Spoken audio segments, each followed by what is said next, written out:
오늘 이 새벽에 하나님께서 우리에게 주신 말씀은 예레미야 37장부터 38장까지의 말씀 가운데 예레미야 38장 20절 한 절 말씀입니다. 예레미야 38장 20절 말씀, 구약성경 1115쪽입니다. 구약성경 1115쪽 예레미야 38장 20절의 말씀입니다. 예레미야 38장 20절 구약성경 1115쪽입니다. 기록된 말씀을 우리 함께 한 목소리로 읽겠습니다. 시작. 예레미야가 이르되 그 무리와 왕을 그들에게 넘기지 아니하리이다. 원하옵나니 내가 왕에게 아뢰는 바 여호와의 목소리에 순종하소서. 그리하면 왕이 복을 받아 생명을 보전하시리이다. 아멘. 오늘은 예레미야 37장, 38장의 말씀이죠. 두 장의 말씀을 가지고 예레미야의 순환이라는 제목으로 말씀의 은혜를 함께 나누도록 하겠습니다. 오늘 교재에 나와 있는 우리 포인트를 함께 읽어볼까요? 88쪽에 나와 있는 우리 포인트를 함께 읽어보도록 하겠습니다. 함께 읽겠습니다. 시작. 자신의 아픔보다도 하나님의 아픔에 더 귀 기울였던 예레미야는 핍박 속에서도 하나님의 말씀을 성실하고 진실되게 전합니다. 아멘. 자, 오늘 우리가 읽을 본문 37장, 38장의 내용은 어제와 동일하게 이제 예루살렘 성이 바벨론에 의해서 포위당했을 때의 이야기입니다. 지속적으로 예레미야는 이제 이스라엘 백성들에게, 유다 고관들에게, 또 시드기야 왕에게 계속해서 바벨론에 대해서 항복해야 된다고 말씀을, 이제 하나님의 말을 전했죠. 그래서 그것에 대해서 예언하다 보니까 이제 그 유다 고위 관리들에 의해서 결국 이제 잠깐 바벨론이 퇴각하고, 이제 어제 말씀드렸던 것처럼 애굽 군대가 예루살렘으로 올라오다 보니까 바벨론이 잠깐 퇴각하게 되는데, 그때가 이제 우리는 살았다라고 생각해서 아마 그때 예레미야도 이제 베냐민 자기 고향으로 가가지고 자기 분기 때문에 뭔가를 하러 갔었을 때 고향에 있는 많은 사람들이 이제 오해를 했죠. 저 예레미야가 또 항복을 하려고 저렇게 나왔구나, 이렇게 생각해가지고 결국 고관들에게 신고를 하게 되고, 그 고관들에 의해서 또 잡혀가게 되고, 그래서 요나단의 집에 갇히게 되고, 또 그 다음에 또 풀려났다가 또 구덩이에 또 던져지게 되는 예레미야의 순환. 계속해서 옛날에도 우리 6장인가요? 성전 설교한 이후에 또 죽음을 무릅쓰고 또 죽을 위기에 당해 있었지만 또 이런 엄청난 순환을 당하고 있는 예레미야의 모습이 나오고 있습니다. 그래서 이제 옥에 갇히게 되었을 때 이 시드기야 왕이 옥에 갇힌 예레미야를 몰래 부르죠. 그래서 은밀한 두 번의 회동의 이야기가 오늘 37장, 38장의 내용에 나오게 되는데, 우리 37장의 말씀부터 보게 되면 시드기야 왕과 그 신하들의 모습이, 그들의 신앙이 하나님의 백성이고 또 하나님의 세우신 나라의 왕이고 또 하나님의 세우신 나라의 왕과 함께 이 나라를 다스려가는 지도자들이 얼마나 그들의 신앙이 모순이었는가, 모순 덩어리였는가를 우리가 분명히 확인할 수가 있습니다. 왜냐하면 37장 2절에 보시게 되면 시드기야와 그 신하들은 예레미야가 그렇게 얘기하죠. 하나님께서 선지자 예레미야에게 하신 말씀을 듣지 아니하였다. 하나님의 말씀을 듣지를 않았어요. 계속해서 항복하라고, 또 주께로 돌아오라고 그렇게 부르짖었지만 전혀 듣지 않았거든요. 그런데 그렇게 명령에, 하나님의 말씀에 불순종하던 그들이 상황이 위급해지니까 어떻게 해요? 37장 3절에 너는 우리를 위하여 우리 하나님께 여호와께 기도하라. 그러니까 위급해지니까 하나님께 기도해달라고 예레미야를 또 찾는 거예요. 찾아가지고 하나님께 기도해달라고 부탁을 하는 겁니다. 자, 그래서 예레미야가 하나님 앞에 기도해서 또 하나님의 말씀을 또 전하면 37장 7절에 보면, 그러면서도 하나님의 말씀을 순종하지 않으면서도 위급해지면 하나님 앞에 기도를 부탁해요. 그러면서도 또 그 말씀에 순종하는 것이 아니라 뭐예요? 자기 인간의 방법대로 뒤에서 은밀하게 바벨론에게 투항하라고 하니까 몰래 애굽에게 도움을 요청하고 있는 거예요. 그렇게 몰래 애굽에게 도움을 요청하니까 결국 애굽의 왕이 쳐들어 올라오게 된 거예요. 한번. 그때 왕이 호브라 왕이었거든요. 그러니까 딱 그러는 거예요. 평소에 하나님 말씀을 듣질 않아요. 순종하질 않아요. 위급해지면 하나님 앞에 기도해 달라고 하고 하나님 앞에 기도하고 또 기도하면서도 하나님께서 나에게 주신 말씀을 듣고 행하는 것이 아니라 자기 나름대로 인간적인 방법대로 그 위기를 모면하려고 하는, 어디서 많이 본 모습이죠. 또 익숙한 모습이잖아요. 우리들의 모습이 그래요. 하나님이 말씀하시면 그 말씀에 대해서 잘 따르지도 않고, 그러다가 힘들고 어려워지면 주야 또 기도해 달라고 부탁하고, 그러다가 또 그것들을 기도 못하겠으면 하나님이 말씀대로 또 따라야 되는데 내 방법대로, 내 생각대로, 내 인간적인 방법대로 애굽을 의지하면서 또 그 위기를 모면을 하고 하는, 그러니까 그들의 신앙이 모순됐다는 거예요. 왜 그들의 신앙은 이러한 모습이었을까? 왜 시드기야와 신하들은 이처럼 모순된 신앙의 모습을 보여주는 것일까? 그것은 다름이 아니라 그들의 신앙의 기준이 뭔가 잘못되었기 때문이라는 거예요. 그 신앙의 중심이 잘못되었기 때문이라는 겁니다.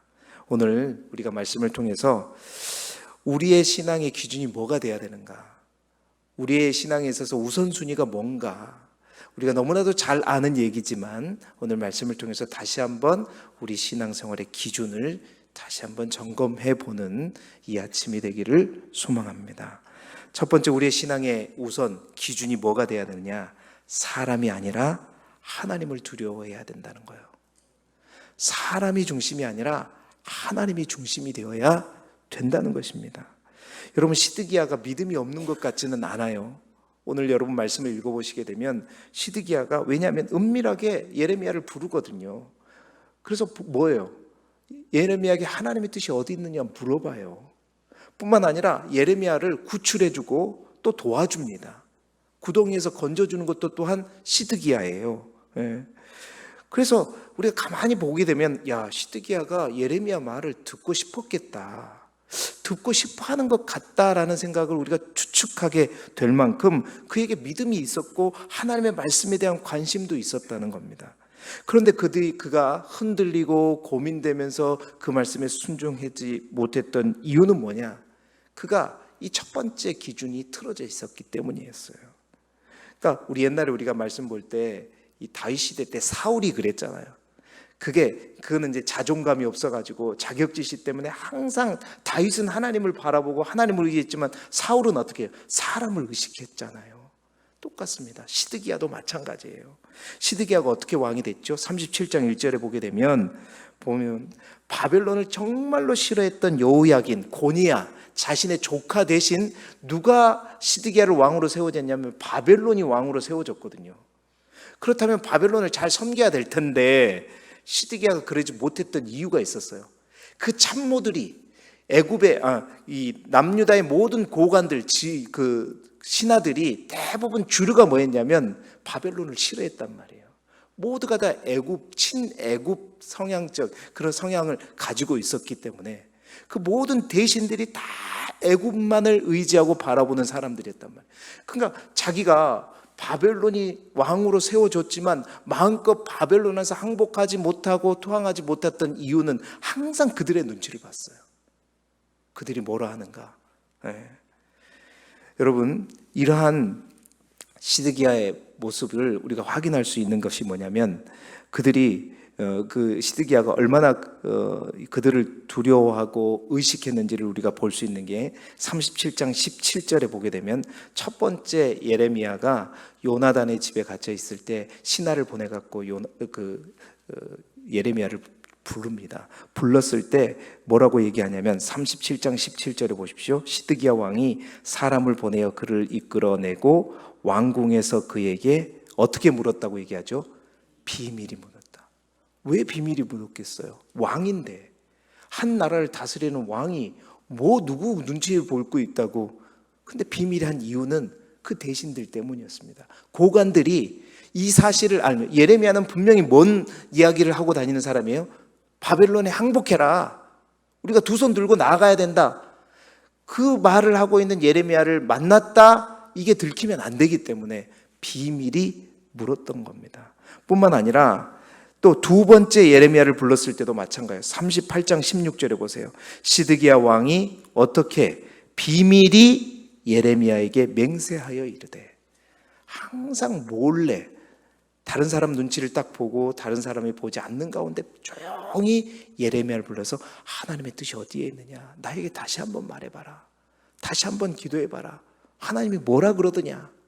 다 뭐예요? 비밀이 은밀히 했다. 이유는 뭐냐면 들킬까 봐 그랬다는 것이죠. 38장 24절부터 26절 보세요. 두 번째 은밀한 만남 이후에도 시드기야가 예레미야에게 뭐라고 얘기하냐면, 너는 이 말을 어느 사람에게도 알리지 마라. 그래야 내가 죽지 않을 것이다. 혹시 고관들이 너와 내가 만났다는 것을 알고 너에게 물으게 되면 어떻게 말할지 거짓말까지 가르쳐줘요. 이렇게 말해라고. 예레미야가 그렇게 말하잖아요. 그만큼 그들은 고관들을 의식하고, 그들을 의식하는 것을 넘어서 어떻게 해요? 그들을 두려워했습니다. 두려워했어요. 하나님과 하나님의 말씀을 두려워하지 아니하고 끊임없이 사람의 눈치를 보고 사람을 두려워하면서, 그러다 보니까 하나님의 말씀에 온전히 순종하지 말고 결단하지 못했던 거예요.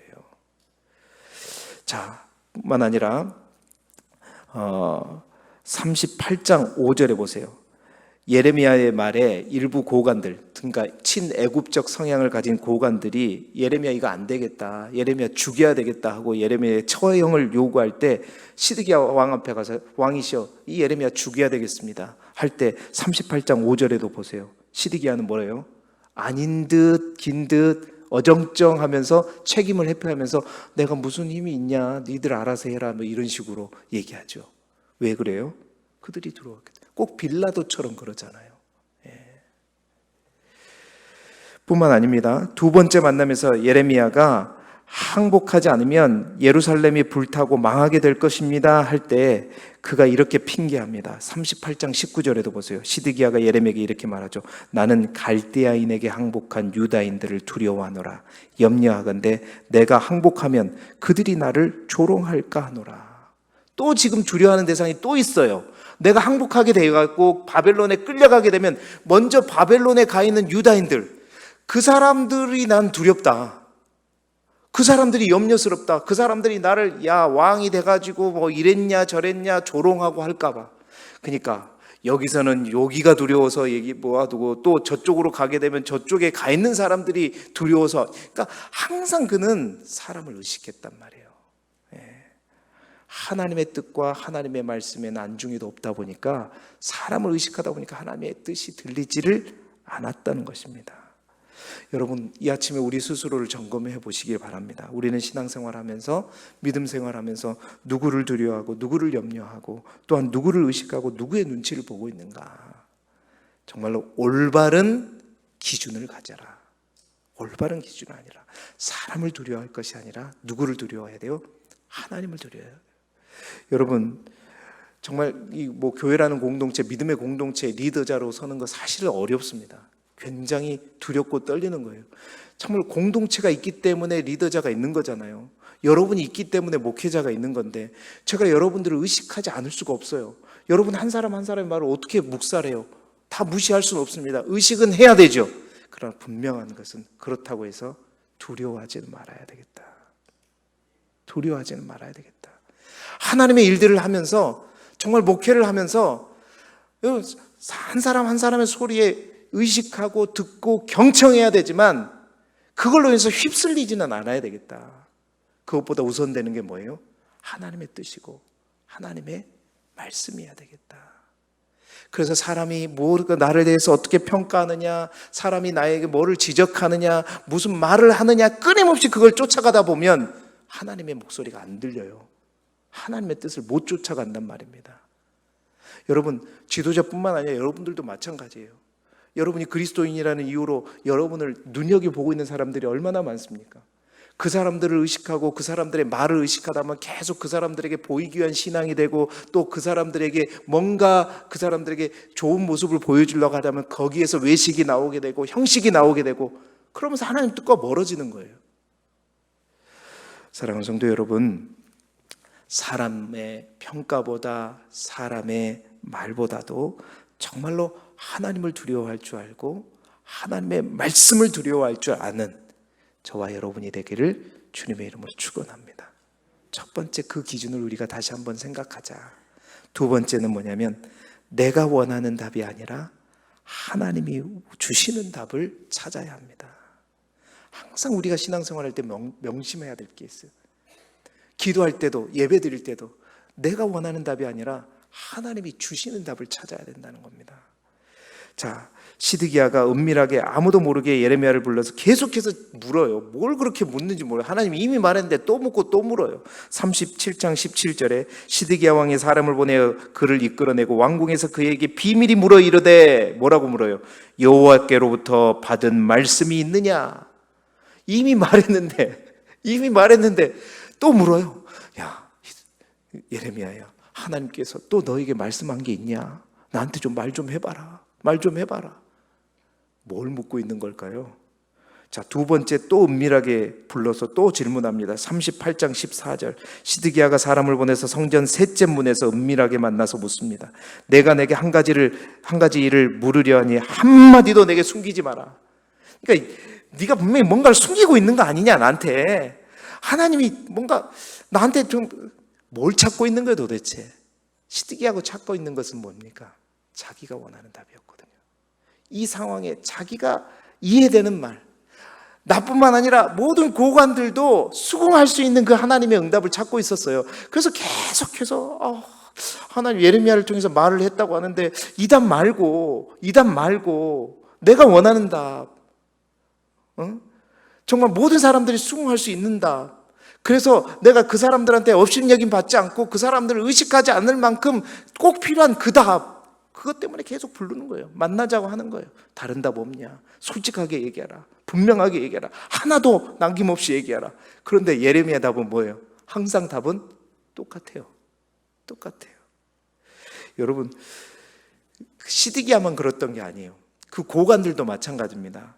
여러분, 고관들도 예레미야가 고관들에게 똑같은 말, 항복하라라고 얘기하니까 고관들이 괘씸하다고 얘기한 거예요. 네가 감히 그런 말을 하느냐. 그래서 왕에게 얘기해가지고 이제 예레미야를 구덩이에다가 던지려고 할 때, 여러분 38장 4절에 보세요. 그들의 반응이 뭐냐면, 이에 고관들이 왕께 아뢰되 이 사람이 백성의 평안을 구하지 아니하고 재난을 구하오니 천하간대 이 사람을 죽이소서. 그가 이같이 말하여 이 성의 남은 군사의 손과 모든 백성의 손을 약하게 하나이다. 그러니까 하나님의 선지자가 하나님의 말씀을 주는데, 아니 지금 우리에게 필요한 것은 그래 싸워서 이길 수 있다, 바벨론 우리가 무찌를 수 있다, 이런 말을 줘야 힘이 나고 뭔가 싸울 의욕이 있을 텐데, 투항해라, 백기를 들어라, 하나님 앞에 수건을 던져라, 바벨론 앞에 수건을 던지고 항복하고 끌려가라, 이러니까 이제 왕한테 찾아가가지고 그런 거예요. 이거 안 되겠다. 예레미야가 우리한테 지금 힘이 되는 말을 줘도 시원찮을 판에, 평안을 줘도 시원찮을 판에 재앙과 멸망돼야 된다는 메시지를 전한다.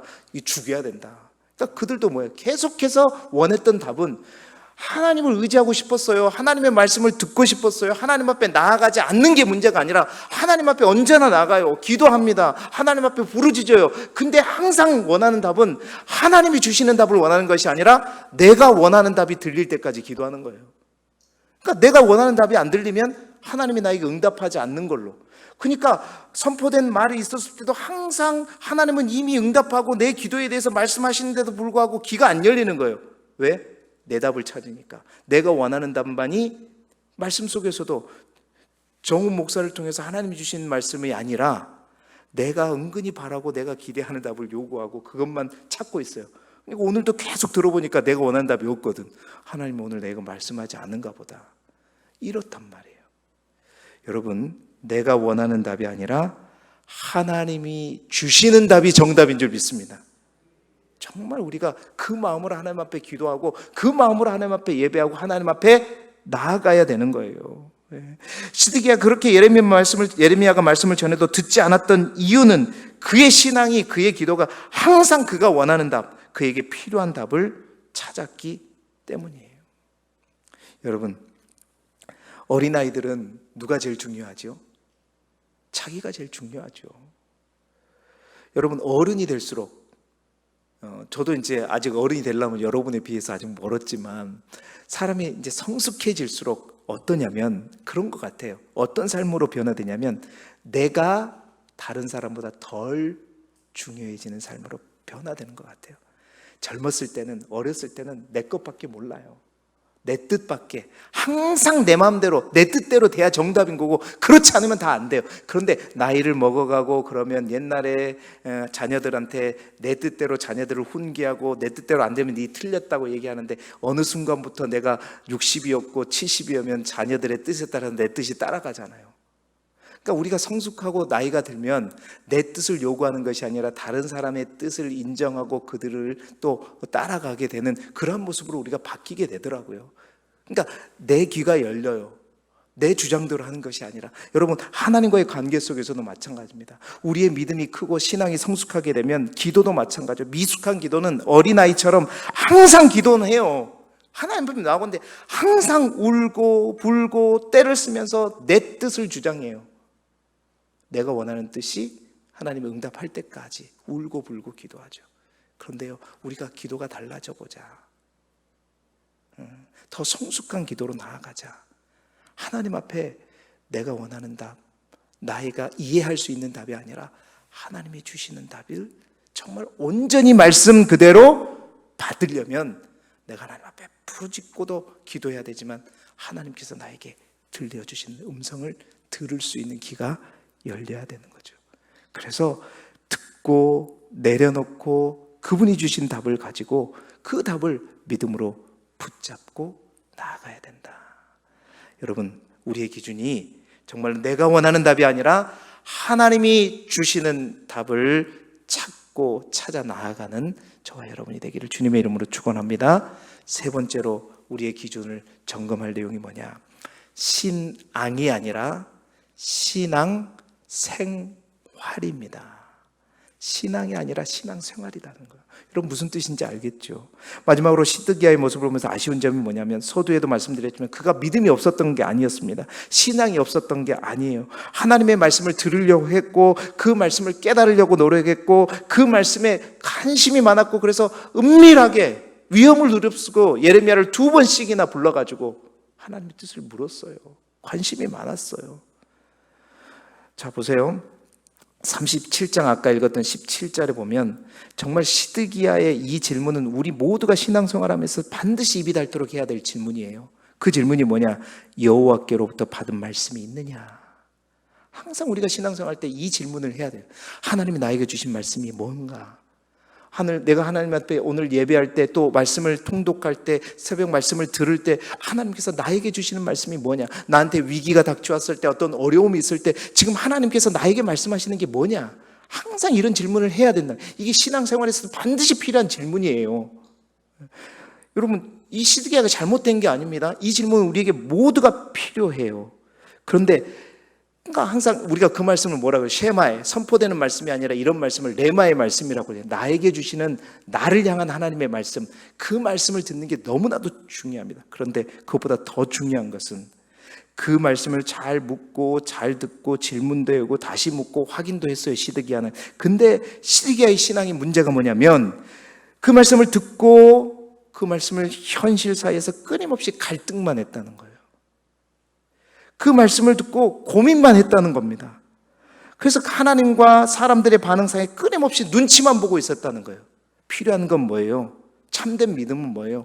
하나님의 말씀이 있으면 그 말씀을 듣고 깨닫고 관심 갖는 것에 그치는 것은 신앙일 뿐입니다. 그런데 필요한 것은 신앙이 뭐가 돼야 돼요? 생활이 되어야 된다는 거예요. 하나님을 말씀을 깨닫는 것에 그치는 것이 아니라 깨닫는 말씀이 우리의 삶을 주장할 수 있고 우리의 삶을 이끌어갈 수 있도록 내 삶을 내어드리는 거예요. 그러니까 믿음만 있는 게 아니라 믿음이 삶으로 보여지는 믿음 생활이 되어야 되고 믿음이 순종으로 연결이 돼야 되고 신앙만 있는 것이 아니라 하나님만 바라보는 것이 아니라 하나님을 바라봤으면 그 하나님의 말씀대로 우리의 삶을 주장해 나아가고 실행해 나아가는 생활이 있어야 된다. 근데 우리의 믿음은 항상 신앙만 해요. 하나님 말씀에 관심이 없는 게 아닙니다. 기도하지 않는 게 아니에요. 기도합니다. 예배 드립니다. 그리고 들어요. 또 하나님 말씀을 붙잡아요. 그러나 삶이 안 돼요. 여러분, 신앙보다 뭐가 중요하다고요? 신앙 생활이 중요한 거예요. 정말 순종함으로 우리의 믿음은 완성이 되는 거예요. 하나님 앞에 열심히 하나님의 말씀을 많이 아는 지식보다, 하나님 앞에 끊임없이 나와서 하나님 앞에 기도하는 것보다, 하나님 앞에 시간대마다 와서 예배 드리는 것보다 더 중요한 것은 지식의 말씀이 삶 속에서 행함으로 드러나야 되고 나타나야 되고, 뿐만 아니라 우리의 유창한 기도보다도 그 기도가 우리의 생활이 되어야 되고, 또한 우리가 이 전에 나와서 하나님 앞에 예배하는 것보다 우리의 삶 자체가 예배가 되어야 되는 것. 신앙이 아니라 신앙 생활입니다. 신앙 생활입니다. 여러분, 여러분의 신앙이 신앙 생활이 되기를 바라고, 반쪽 신앙, 반쪽 믿음이 아니라 온전한 믿음과 온전한 신앙이 될 수 있기를 주님의 이름으로 축원합니다. 자, 말씀을 마무리하겠는데요. 눈치만 보고 우유부단하게 말씀에 순종하지 못한 시드기야와 달리 오늘 우리가 말씀 속에 여러분 보게 되면 그러한 시드기야와 대조돼서 하나님께서는 한 사람의 행동을 대조시켜서 보여주게 됩니다. 그 사람이 누구냐? 38장 7절부터 13절에 등장하는 왕궁 내시 구수인 에벳 멜렉이라고 하는 사람이에요. 어제는 하나님께서 레갑 족속을 통해서 또 대조해서 말씀하시는데, 에벳 멜렉이라고 하는 사람. 자, 그는 어떤 사람이냐면, 고관들이 이제 예레미야가 계속해서 이 멸망을 선포하니까 이 구덩이에 쳐넣어가지고 죽여야 되겠다 이렇게 얘기했을 때 그 사실을 보고 당당하게 시드기야 왕 앞에 나와가지고 뭐라고 얘기하냐면 38장 9절에 보세요. 예레미야에게 행한 이 모든 일은 뭡니다? 악하니이다. 여러분, 그가 누구냐면 구스인입니다. 구스인이 누구죠? 에디오피아이죠. 저 애굽의 저 남단 밑에 있는 아프리카 사람이에요. 흑인이랬단 말이에요. 이스라엘 백성도 아니에요. 유대인도 아닙니다. 구스인이에요. 그러면 그가 이 넷이라고 하지만 황간이지만 그래도 귀족이죠. 귀족이지만 그 당시에 유대인 혈통이 아니라 구스인이라도 흑인이었다면 주류가 아니었어요. 친애국적 성향을 가진 그러한 어떤 부류의 사람이 아니었단 말입니다. 그런데 그는 뭐라 그러냐? 그들의 눈치도 보지 않았어요. 왕의 눈치도 보지 않았어요. 정말로 이 예레미야에게 행한 이 일이 악하다는 자기의 하나님 앞에 이건 악하다라는 생각을 갖고 당당하게 나와가지고 당당하게 말했죠. 그러면서 결국 이 에벳 멜렉에 의해서, 이 에벳 멜렉이 아니었으면 예레미야는 굶어서 죽을 뻔했습니다.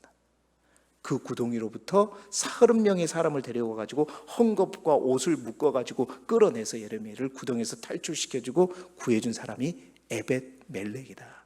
그는 뒤에서 하나님만 말로만 의지하지 않았고 행동으로 했고, 사람을 두려워하지 아니하고 하나님을 두려워하면서 담대하게 자신 소신을 그대로 밝히는 믿음의 배짱이 있었다는 거죠.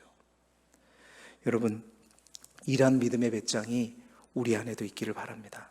그러기 위해서는 우리의 신앙의 기준이 달라져야 돼요. 사람을 눈치를 보고 또한 내 답을 찾고 그러면은 이런 배짱이 나오지 않습니다.